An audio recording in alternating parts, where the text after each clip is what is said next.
She could go to prison for a tweet. Just let that sink in. Katie Hopkins, one of Britain's most controversial commentators, has revealed she was called in by police, questioned under caution, and even hinted she may end up behind bars for her online posts. In Britain, the supposed land of Magna Carta, the land of free expression. If that does not shock you, nothing will. Here are the bare facts. 3 weeks ago, Katie Hopkins was summoned for a police interview under caution. The headlines called her a far-right agitator, but stripped of all labels, what exactly happened? Officers grilled her about online posts described as offensive and inflammatory. Yet none of them called for violence, none betrayed state secrets. They were, in short, opinions. Strong opinions, certainly, but still opinions. This comes against the backdrop of a tightening noose on speech since Keir Starmer took office. New laws have widened the definition of hate speech. The online safety bill has given police sweeping powers to monitor content. And cases like Hopkins are not isolated. Consider Lucy Connelly, the Northampton childminder and wife of a Conservative councillor. After posting a furious remark online following the Southport tragedy, she was arrested, prosecuted, and sentenced to 31 months in prison. She served 10 before release in August 2025. Critics call her Britain's first political prisoner. Across the nation, campaigners warn of a creeping chill. Protesters have taken to the streets with placards reading, "Speech is not a crime." And the question hangs over every Briton. If this is what happens to someone with a platform and resources, what will happen to you? Jane, let us be clear. This is no longer about Katie Hopkins as a person. You may love her, you may despise her, but the principle is the real issue. If the state now defines what you may and may not think aloud, then speech is no longer a right.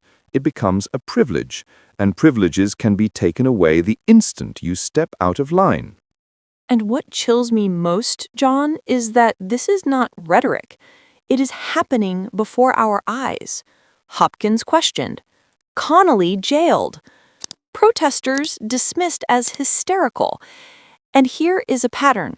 Those who criticize government policy are punished. Those who parrot it are elevated and amplified. That is not equal law. That is selective silencing. And selective silencing is dangerous because once you create two classes of citizens, those allowed to speak and those forbidden to, you destroy the very foundation of democracy. We have seen this in history, regimes that claimed to be protecting society but were in fact suffocating it. Exactly, and the lesson of history is stark. In the 1600s, the levelers were jailed for demanding basic rights. In the 1900s, the suffragettes were beaten and imprisoned for daring to argue women deserved a vote. In every era, those in power insisted it was for the safety of the nation. Sound familiar? Today's online policing is an eerily modern rhyme of that old story. And stark, Keir Starmer himself is standing firm on it. Remember his phrase, words have consequences. Of course they do, but consequences are supposed to be debate, rebuttal, challenge, not state interrogations and prison sentences. Accountability should never mean the police hammering on your door at midnight for a tweet. To me, what makes Connelly's case pivotal is not simply her words, which were undeniably harsh, but the proportionality of the punishment. 31 months for a social media outburst? Even her critics must wonder if the purpose was deterrence or outright intimidation. Her appeal was denied, the system insisting the punishment was not excessive. That verdict alone sends a shudder through British society. And here is what the public notices. Ordinary people being crushed while the powerful remain untouched. Every angry word uttered by a citizen can now be assessed as incitement. Meanwhile, senior politicians who stoke divisions from official platforms face no sanction whatsoever. It breeds cynicism, it breeds anger, and ultimately erodes faith in institutions. And it is not just Britain. Across the West, governments are copying one another.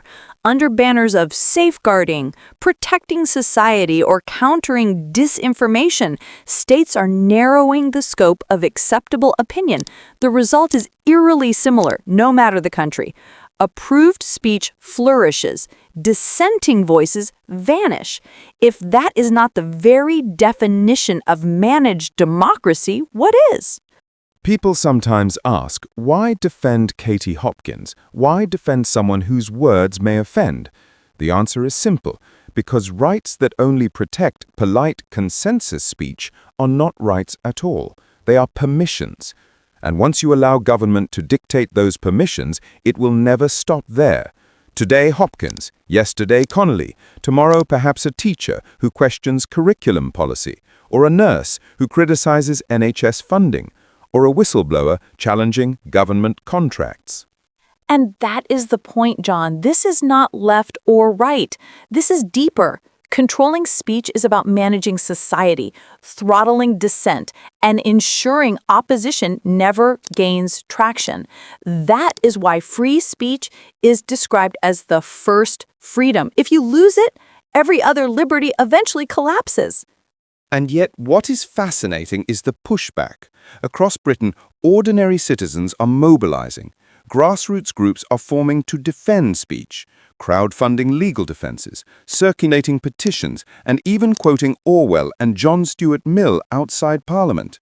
These citizens are not professional commentators. They are ordinary people, retired teachers, small business owners, young students, all refusing to accept that the state decides the boundaries of their words. And do not forget, even within government, dissent is stirring. Some Labour MPs are quietly warning Starmer that this crusade against speech is politically suicidal. Public polls bear that out. The latest survey shows 62% of Britons believe free speech is under serious threat. That's the highest figure in over 20 years. When more than half the country feels their voices are at risk, that's combustible. And this is why the stakes could not be higher. Britain has faced this crossroad before. From the censors of the English Civil War, to the prosecution of suffragettes, to the banning of books and plays in the 20th century, always the authorities claimed it was for safety, for morality, for order, and always, eventually, the people fought back, because the human spirit does not tolerate control forever. And in the end, words always outlast governments. History proves it. Governments fall, leaders resign, regimes collapse, but the words survive. They survive in books, in songs, in whispered conversations, and now in the digital echo chambers of the internet. That resilience is what terrifies the powerful most. They know they cannot control words indefinitely.